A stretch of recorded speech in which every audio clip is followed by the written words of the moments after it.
Raising Bullies, 1980, directed by Martin Scorsese, written by Jake LaMotte, Joseph Carter, Peter Savage, Paul Schneider, and Martin Martin.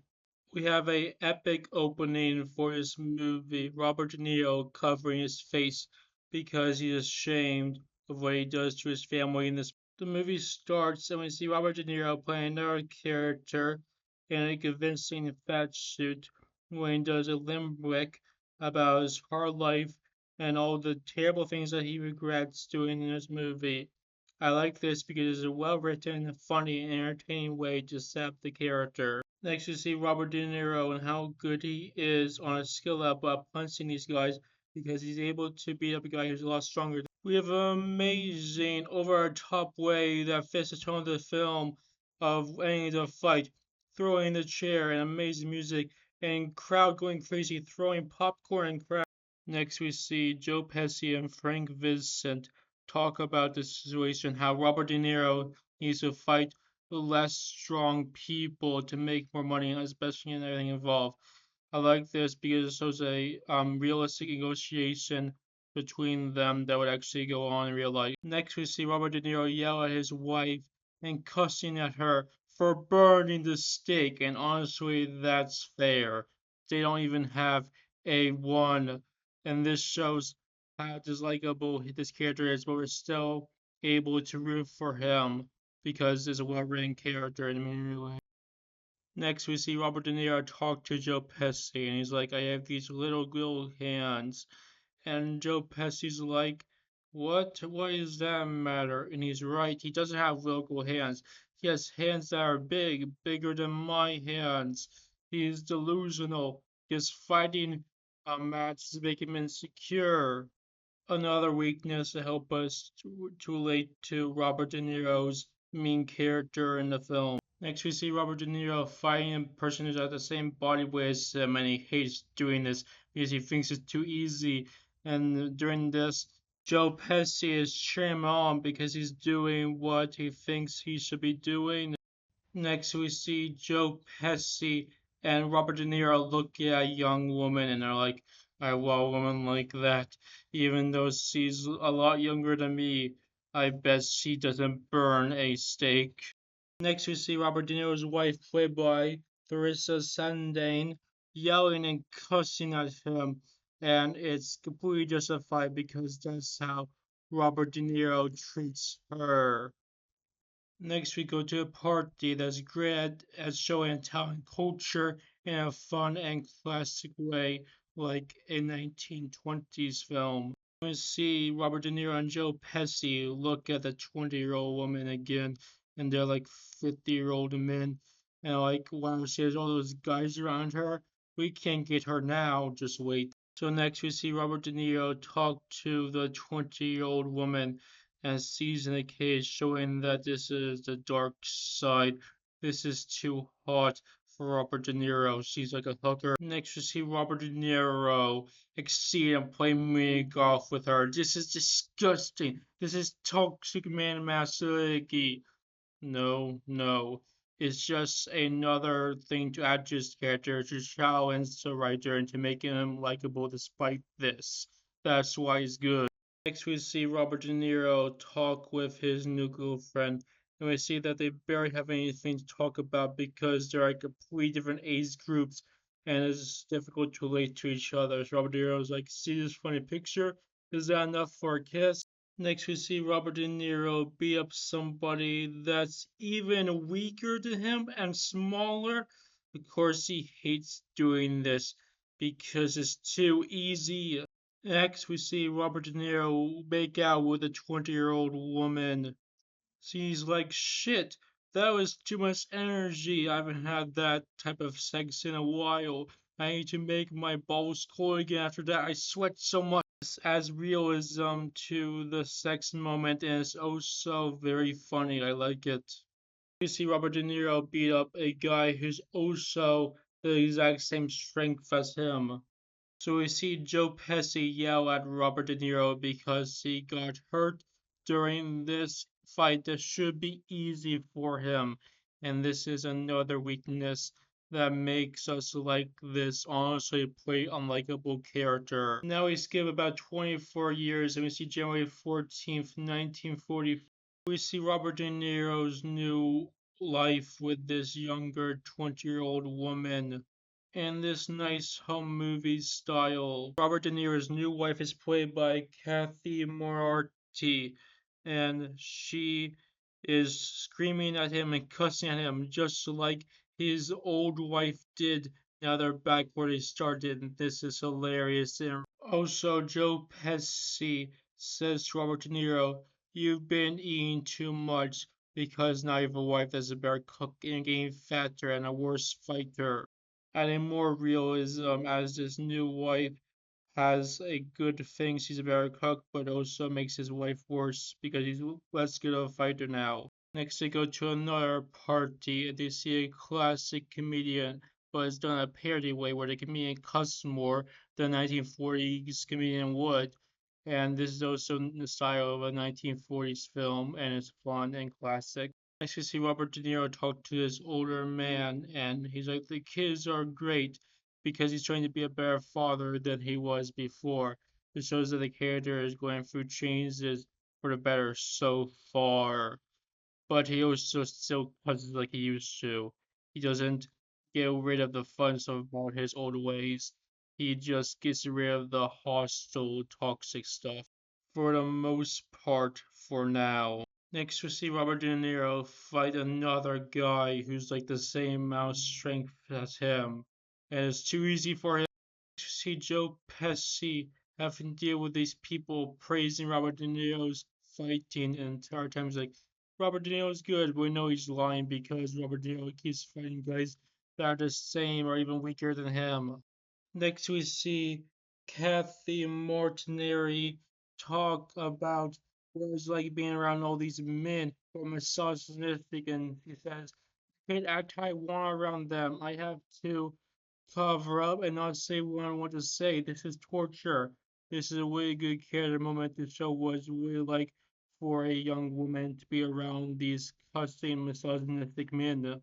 This is a very self-aware moment to show that this movie is deeper than a Toxic Man movie. It's actually a really good, thoughtful film.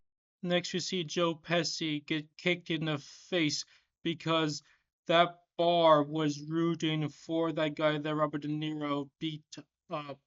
And this is a very dark and chaotic scene. It's exaggerated, but it's also very real. Next, you see another incredible scene where Frank Vincent breaks down Joe Pesci's character, saying, "You say all these short phrases.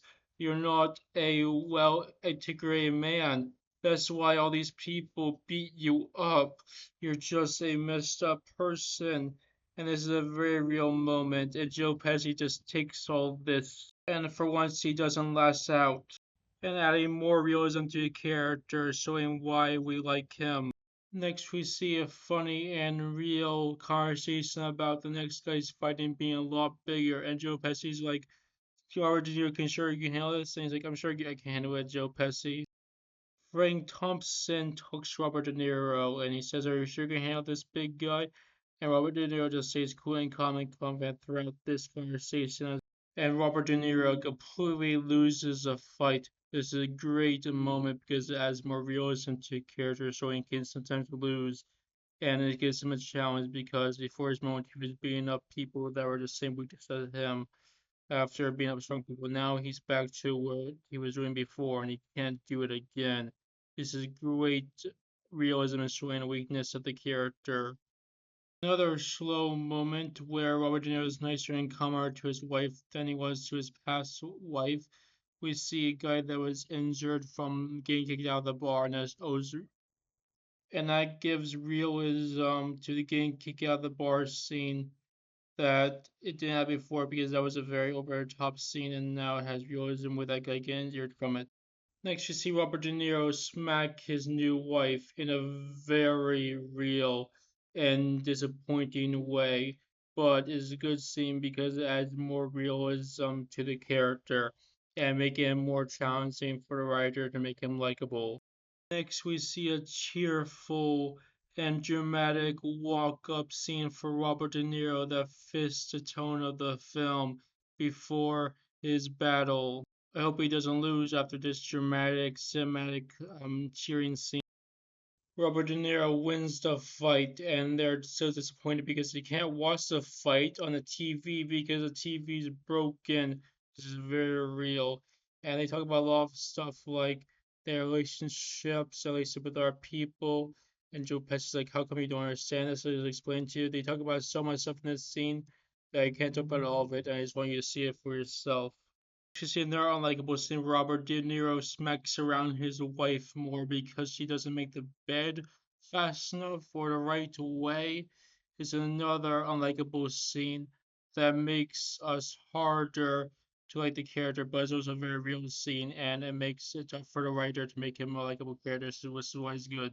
Next, you see Robert De Niro go into a massive fight fit, the biggest one, and is also because the TV doesn't work and because Joe Pesci was so mean to him. It's also very sad that the children witnessed this. Makes you see Robert De Niro try to make this up to his wife, but of course this is the last straw and he just can't. This is another tragic moment that adds more realism.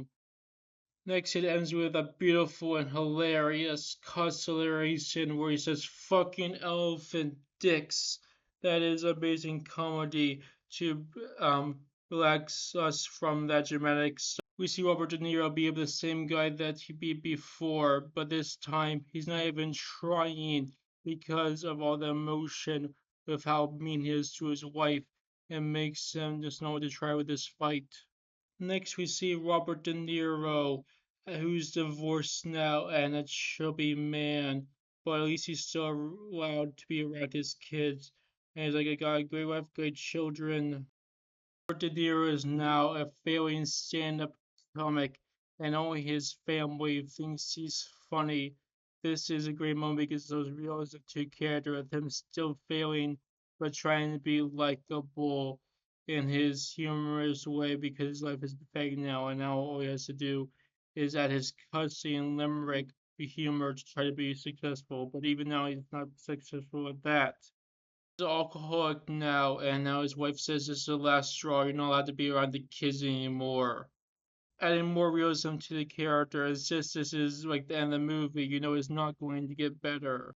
Right after that scene, we learned that he learned nothing from his wife divorcing him because he looks at this 14-year-old girl and he's like, "Come on, does it look like a 14-year-old girl to you?" Another disgusting moment that he's proud of. Makes you see him break down and be disappointed with himself and break his old belt that he used to use in his boxing. And even while this is going on, his wife is being like, "This is why I divorced you. You're too freaking loud." And she's like, "Don't you know why I'm doing this? Because I'm ashamed of myself."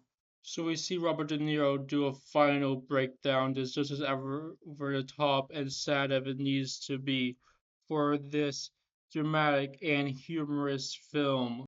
Next, we see Robert De Niro fail at stand-up comedy, and we see a really pathetic moment where he tries to make the owner of the club like him, with kissing him and stuff. It's a bunch of pathetic stuff that's really embarrassing, and it's funny and likable and layable, but also makes us hate the character more because why the freak is he doing this?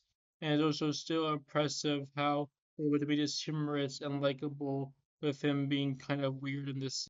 Movie ends on a very sad note, but also a humorous note where he breaks himself down and solves himself in a very humorous way that perfectly fits into this movie and perfectly wraps it up, and also messes his that and it's a perfect epic way to wrap up this movie in a meaningful way. So that's the review, guys. So that's Raising Bull. Sorry for this review being so long, but come on, it's freaking Raising Bull. This is an amazing movie.